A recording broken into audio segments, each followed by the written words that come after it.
নীল পাখিটা রোজ ভোরবেলা এসে ডাকতো। নীল পাখিটা রোজ ভোরবেলা এসে ডাকতো।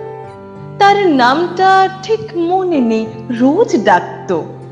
সোনা ঠোঁটে তার রাঙা সূর্যের ছোঁয়া লাগতো।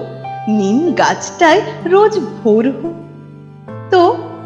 কি যে অদ্ভুত ভালো লাগতো। আহা, কবিতার মতো নামটা তার মনে নেই। কাঁচা সোনা রং কুড়ি ফুটতো চাপা বনে যেই, ভোরে ব্যঙ্গমা এসে ডাকতো। ঘুম ভাঙলেই মন পাখিটার ছবি আঁকতো।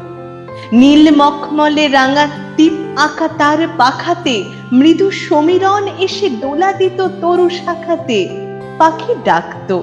সেই ঝলমল রাঙা আলোকে, তার ছায়া কাঁপা নীল পালকে, যেন মখমলে নীল সাগরের মায়া কাঁপতো। নীল পাখিটা নয় পাড়াগার, নয় শহরের, নয় মরুভের, নয় আকাশের, নয় পাহাড়ের, নয় এদেশের, নয় বিদেশের।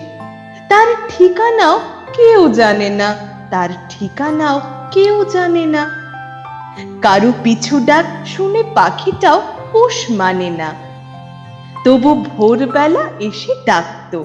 ঘুম ভাঙলেই মন পাখিটার ছবি আঁকতো। নিম গাছটায় গান গেয়ে গেয়ে কি যে পেত সে, সব পেয়েছে দেশে, সন্ধ্যায় ফিরে যেত সে।